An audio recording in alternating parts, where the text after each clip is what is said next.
What a headshot! What a head! How's it, guys? This is Dayvy, FPL, and welcome back to the Fantasy Premier League video here on my channel. Now in this video, I'll be taking you guys through my FPL tips, which is basically how to finish in the top 10k of FPL. Now in this video, I'll be taking you guys through some more general tips, but the manager I know best is myself, and therefore these tips might be kind of centered around the way I play, but you guys don't necessarily have to play the exact way that I do. But don't worry about that. If you have a very maverick style, a different style to me, you don't have to worry. There will be tips for everyone in this video, at least I hope so. Now I want to kind of make this as a comment thread, so comment your top tip down below. Maybe you're a manager that's an absolute veteran, played about 10 seasons. What have you kind of picked up over those 10 years? And if you're a newbie, what's the biggest tip that's actually helped you get a respectable rank? But these are going to be my own tips, and therefore they might not work for you 100%, but at least these are the things I've picked up over the prior seasons that have helped me finish where I have. So that's something you guys are interested in. Sit back, relax, and let's get straight into it. This video has been sponsored by FantasyFootballFix.com. Supercharge your FPL rank. Introducing the Elite XI team reveal from the world's greatest managers, as well as pre-deadline captain data from the FPL's Elite. Boost your rank with the powerful squad optimization, as well as price change predictions throughout the game weeks. Opta stats and player points projections, plus much more. Find out more about the features available and upload your squad for free at FantasyFootballFix.com. So you might be asking yourself, who are you to say how to finish in the top 10k? Well, let me go over my current rank history just to give you guys some context about my own FPL career. So if you guys don't know, I actually started this channel in 2018. So therefore the 2018/19 season was our first season on YouTube in FPL, and we actually managed to finish 22nd in the world. Now when I started this channel, I think we were about 50k, so from 50k to 22nd was a massive jump, so don't worry, I didn't only start this channel because I had a great rank. I started it because I wanted to create FPL content. But chances are you guys are probably here because you either have stuck around from that season or you've seen me flex the 22nd number over my Twitter page, and therefore you've jumped on this channel, and hopefully we can finish around there this season. But now moving on to the next season, 19/20, and this was probably the toughest season for me because I wanted to prove that I wasn't a one-season wonder, and luckily we managed to finish about that 5.4k mark, so a consecutive top 6k finish. So super happy about this rank and another rank in the top 10k, and as I said, wanted to prove that I wasn't a one-season wonder, and thankfully I think I've proven that. But now going on to 20/21, and this season was kind of the first season of the C word. You guys probably know what I'm talking about there, and this season for me was just kind of a bad thing after bad thing. I think I tripled up on Southampton when they were meant to have a double game week. What happens? Shrewsbury's team ends up getting the C word, and therefore that double game week was cancelled. So then I had to triple up on Southampton for some single game weeks. But I won't make any excuses here. I do think this season was kind of one that I didn't evolve in. I didn't change my kind of a transfer strategy, my gameplay strategy, that sort of thing. But thankfully I've worked on that, and I think that shows last season.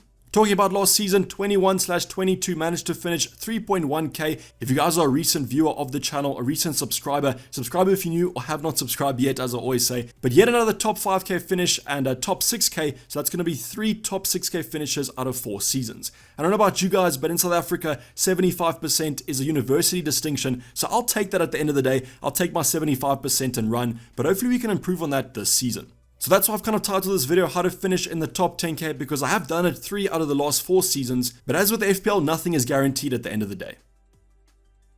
But now going on to our actual tips, and the first one I'm going to kind of categorize them from a general holistic approach. The first one is going to be immersion, and what I mean by immersion is that I think you guys have to surround yourself with FPL at least to a limit. And by a limit, I mean obviously I don't expect you guys to spend every single day, every single night, you dreaming about FPL, that sort of thing. I know personally I surround myself by quite a bit, probably on a daily basis, but as I said, dedicate as much time as possible, and that time should be more centered around the deadlines. So that's going to be the first talking point under immersion, is going to be about the deadlines, and I would recommend kind of saving as much time as possible before them to kind of change your team and get any late news. A more general talking point is please don't forget the deadlines. You'll be surprised how many top managers forget a deadline every once in a while. So don't be that guy or girl, set those alarms. And a nice little hint here is that just put my notifications on for YouTube, as I always do a deadline stream before every deadline basically. But recently my transfer approach has been kind of waiting till as long as possible for the deadline to make those moves. And to be honest, I would prioritize that news over any price rises. Now this might be something to work on because obviously we have had a pandemic, so there has been some injury situations that have been quite late, and maybe this season we might see a more shift into those team value or price value changes. But now going on to the next talking point, and that's going to be about injuries and the press conferences. So like the deadlines, I would wait as long as possible for injury news before making those transfers. But if you guys do want to take a punt, you can always do that. But the press conferences come up a few days before the deadline, or at least when the games are played, and therefore you're going to get the best news from those press conferences. Now I know, just thinking about a Pep Guardiola, sometimes even a Jurgen Klopp, a Tuchel, sometimes these managers play the mind games. They don't exactly tell us what's happening, but usually they'll give us some insight, at least from other journalists, for which players are actually injured. So this is a big thing in terms of the immersion. Please focus on the injury news, the press conferences. You might even get some hints from the manager about a possible formation in that game, or at least how they're going to approach that fixture in that game week, which might give you some intel into those selections. Another final talking point in terms of immersion, the number one tool for me is going to be FPL Twitter. What I mean by this is get yourself a Twitter account, go and follow some FPL accounts while you're at it, and these will be the supply of those news and also those insights. There's a whole bunch of great Twitter accounts to go follow. You can just go check who I'm following to get the good kind of sources of information. And this really does help with that immersion factor because these people are doing the work kind of for you. They're getting the injury news, they're getting the insights and that sort of thing. So it's almost like a YouTube channel, but just with an easier read format. But I do know that FPL Twitter is quite a controversial one. People want to block out the noise. They don't want to get the insights from everyone else. But I do promise you that not every Twitter account is showing what they're doing or showing what transfers they're going to plan. And those accounts might be the ones that you guys follow. But let me know if you guys agree with this. How much time are you actually spending on FPL? I know most of us do have day jobs, so hopefully we're not thinking about FPL then. But after work and on the weekends, I think that's going to be our designated FPL time. But now we're going to go on to the next talking point, and that's going to be all about playstyle. Now, I know you guys don't have to necessarily have one playstyle and stick to it. For example, in that prize season when we had the first season of the C word, I think I was a little bit too conservative and not making moves according to those short game weeks, and that's why I probably fell behind. But I do think a playstyle is an important factor to consider at the start of the season, just to set out how you're actually going to approach the game and what that kind of means. So let's, for example, take myself here. In terms of how I would describe my playstyle, the first word would be conservative. I don't necessarily think that I'm taking a willy-nilly hits out here. I'm not kind of going from -8 every single game week like some managers are. Yes, those hits might pay off, but I do believe that conservative approach, a more patient approach, generally does pay off. I think most of the top managers tend to agree. But then going on to the next talking point about risk taking, I do think I'm a risk taker, but I think I'm a conservative risk taker. And what I mean by this is that if it is a risk, if I have a gut feeling about it, if I think it could pay off, I generally do go for it. But it generally takes me quite a lot in terms of the stats and that sort of thing to get me going on that risk. For example, there are some managers, if there's a high effective ownership captain, such as Mo Salah with about 80% captaincy, they might actually go for a more differential option because that move is better for effective value. And what I mean by this is that I do think that I'm a sucker for effective value risks. And what I'm saying here is that if I do really think that a Havertz in game week 9 will outscore a Salah, even though Salah is going to be captained by the most amount of managers against United, I will go for Havertz as I think from an effective value point of view, I can make some massive gains. So that's probably not the best example there, but I'm just showing you why sometimes these don't work out. I did actually captain Havertz in game week 9, and you guys know what happened in that one. The rest was kind of history. But what I'm kind of saying here is that I generally think in terms of transfers and captaincy, I'm quite conservative, but if there is an approach where I do think it's going to pay off quite handsomely, I generally do actually go for it. Now you guys could combine these as I've done, a conservative and a risk taker. You could be completely a conservative or completely a risk taker, but I think the best playing style is a combination of quite a few strategies. Now the next talking point is probably the biggest impact in FPL. It's going to be captaincy. Now I always say that a captain is the be all and end all of any single game week because if your captain returns quite well, you're probably going to get a green arrow. Now this might be quite a controversial approach, but I do take effective ownership into account. I know most managers actually say that you shouldn't, but I generally do think because I like the stats, I like to see what everyone else is doing and that sort of thing, but I still always go for the player that I think will score the most points. So if you guys don't know what effective ownership is, this basically means captaincy and ownership taken into account. For example, let's just say Mo Salah is captained by 100% of people and owned by 100% of people. Therefore, his effective ownership will be 200%. So for example, if you don't captain Mo Salah and he's at effective ownership of over 100%, every point he scores is a net loss for you. And the same can be said if maybe his captaincy is over 200% and you didn't triple captain Mo Salah. Now, why I take effective ownership into account is that I like to see the risk taking in terms of these moves. If it's going to be a high effective ownership, chances are that's going to pay into my thinking, even though it might not be considered by other managers. But as I said, I always try and go for the player with the best kind of points returns. But if it is quite close between two options, I generally go for the one with more effective ownership.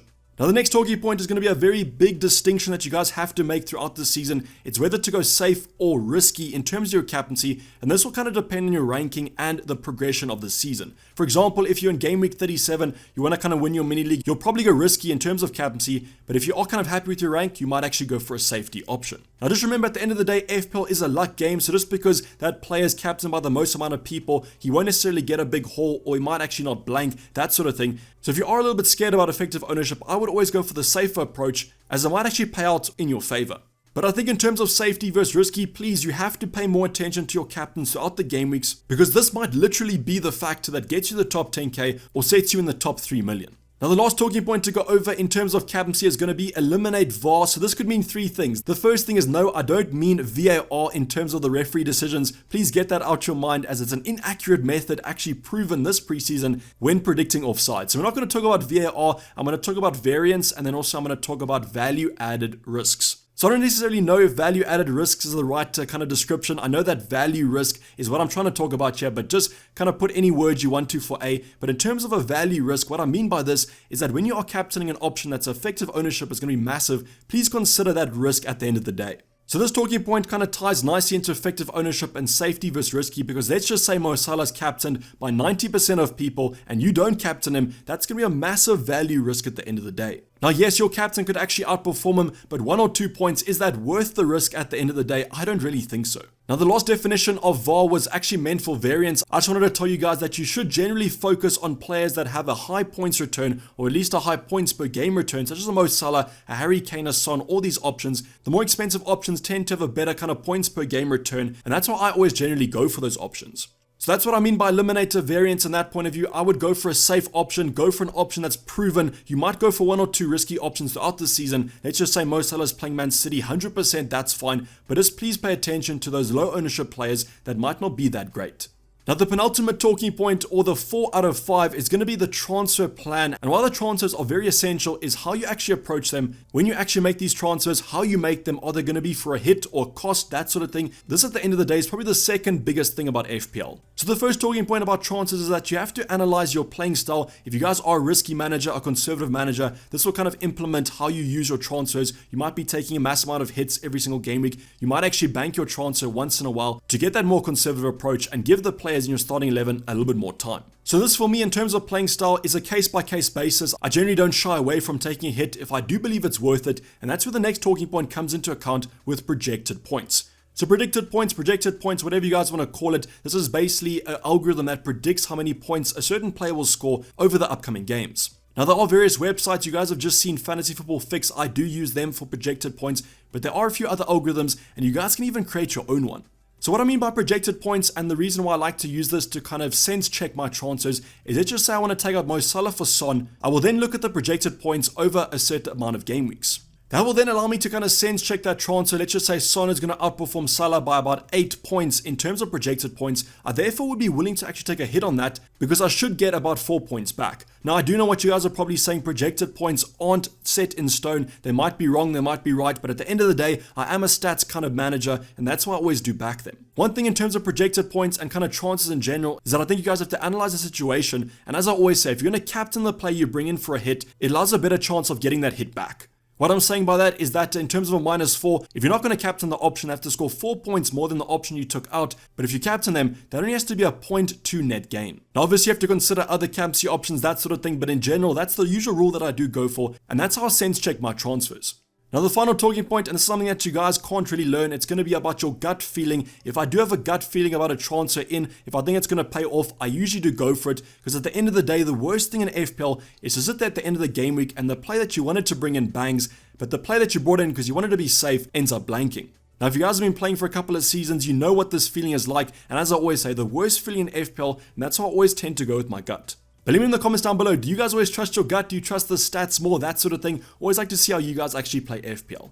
Now the final talking points are going to be more about the general kind of aspects. This is also going to give you an indication of how I play the game, especially the first one, and we're going to talk about fixtures versus form. So if you guys have been following me for a while, you guys know in every Q&A when people ask me this, I always say I'm a fixtures manager because I believe that fixtures create form. What I'm saying by this is that if you have an easier team, I generally think the better players will actually do well against them, and therefore they should be on form after that game. But I think the sweet spot is when they have great fixtures and great form. That's kind of, as I said, the sweet spot in FPL. And if you guys can target that, that's really FPL gold. But in general, I always target fixtures as I believe that that's a better way to play the game. Now the second talking point is going to be about stats versus the eye test. Now, unfortunately, this is not for everyone, as not everyone can actually watch every single football game or every single highlight stream after the fixtures do occur in that specific game week. Now, for my own personal opinion, I don't watch a lot of football at the end of the day. I watch Liverpool, that's my team that I support, and generally if there is another big game, I will watch them, but I generally don't use the eye test too much. So that's where for me stats come into account, because that kind of compensates not having to watch the game. I therefore can look at a player's XG, the player's shots, the team shots, that sort of thing. So it allows me to kind of see what happened in that fixture from a stats point of view.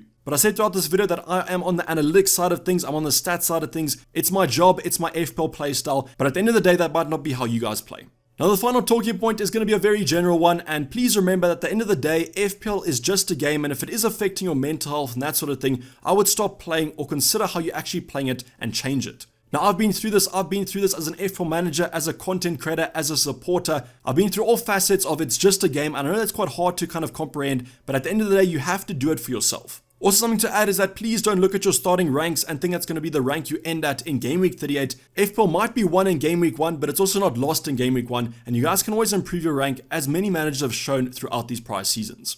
But let me know if these tips have actually helped you. I know there might be some of them that you might be looking at and thinking, what was Dayvy actually thinking? These are kind of general things to know, but I am also trying to cater to some newer managers as well as you veterans, so cut me a little bit of slack. But this is basically a wrap up the video, guys. Hopefully you did enjoy it. Please don't forget to like if you did and subscribe if you're not subscribed yet. I'll be seeing you guys for more content coming up this week, so make sure those bell notifications are on and you guys are following me on my Twitter page at DayvyFPL. But I'm signing off. It's been DayvyFPL and I'm out. Cheers. Bye.